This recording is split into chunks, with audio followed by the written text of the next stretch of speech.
به کشورهای خارجی میریم، انواع و اقسام قوانین است، قوانین مختلف، حتی شاید بعضی قوانین بیخی مسخره باشه.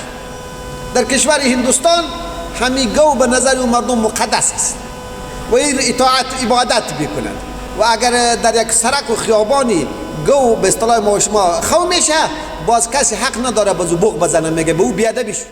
در کشور ترکمنستان در شهر اشقابات موتر غیر از رنگ سفید یا نزدیک به سفید اجازه داخل شدن نداره، به مردم سخت تمام نمیشه، میگه قانون ترکمنستان است ما را بدون موتر سفید نمیگذاره، مجبور هستیم که موتر سفید بخریم یا از کسی موتر سفید قرض کنیم.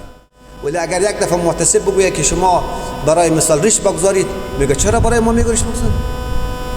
ما چیکار است که برای ما میگه ریش بگذارید؟ بابا او قانون را برای ما بیان میکنه، فعلا قانون ما و شما میشده است. اونجا موتر سفید قانون قبول میکنیم، در هندوستان گو سیاه قانون را قبول میکنیم، اینجا که مسئله ریش ما میگه چرا برای ما میگه ریش بگذارید؟ چرا برای ما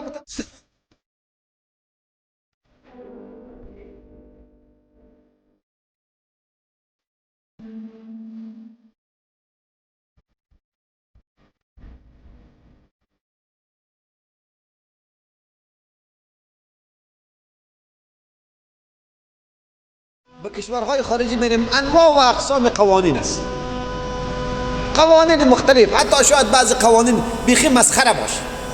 در کشور هندوستان همین گو به نظر اون مردم مقدس است و این اطاعت عبادت میکنند و اگر در یک سرک و خیابانی گو به اصطلاح ما و شما خو میشه، باز کسی حق نداره بازو بوق بزنه، میگه به او بیادبی شو. اگر او دانشمند است، اگر او تاجر است، اگر او سرمایه گذار است، اگر او فروفیسر است، باید اونجا انتظار بکنه تا او خود به اختیار خود حرکت کنه. همون قانون مو کشور است.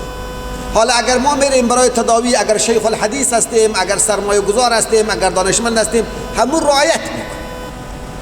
فعلا من میگم شکر خداست، من میگم الحمدلله، قانون ما شریعت است، قانون ما قول خدا و رسول است که متفقه ملت افغانستان به او اعتماد و یقین داره. بسیار درصد کم است که آنها به خدا ایمان نداشته باشه یا آخرت ایمان نداشته باشه.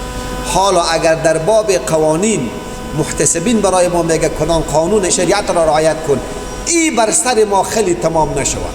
معزی میترسم گاهی اوقات محترمین شیاطین بر انسان بسیار سخت میکنه، شیاطین انسی و جنی.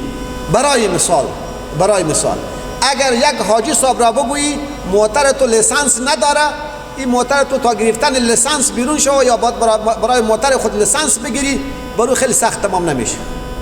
در کشور ترکمنستان در شهر اشقابات موتر غیر از رنگ سفید یا نزدیک به سفید اجازه داخل شدن نداره، به مردم سخت تمام نمیشه، میگه قانون ترکمنستان است ما را بدون موتر سفید نمیگذاره، مجبور هستیم که موتر سفید بخریم یا از کسی موتر سفید قرض کنیم.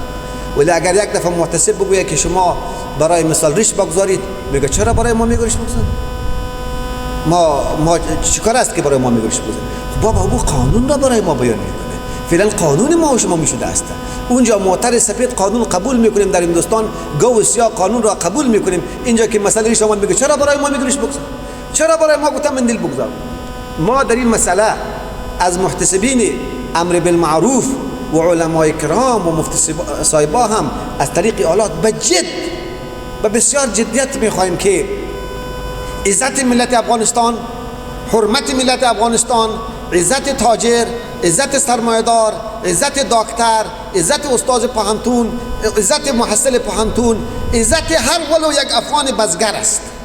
من میگم یک معتاد است، یک معتاد افغان به پیش ما خیلی قدر داره، پیش عزت داره، یک انسان است، مسلمان است، افغان است. عزت ملت افغانستان را داشته باشه و از ملت افغانستان هم میخوایم، از تاجر و سرمایه گذار هم میخوایم که به این مسائل جزئی خیلی نپیچه، مقاصد اصلی را ما و شما متوجه باشیم. الله تعالی این کشور ما و شما را و این نظام ما و شما را قائم و دائم داشته باشه. جزاکم الله. السلام علیکم و رحمت الله و برکاته.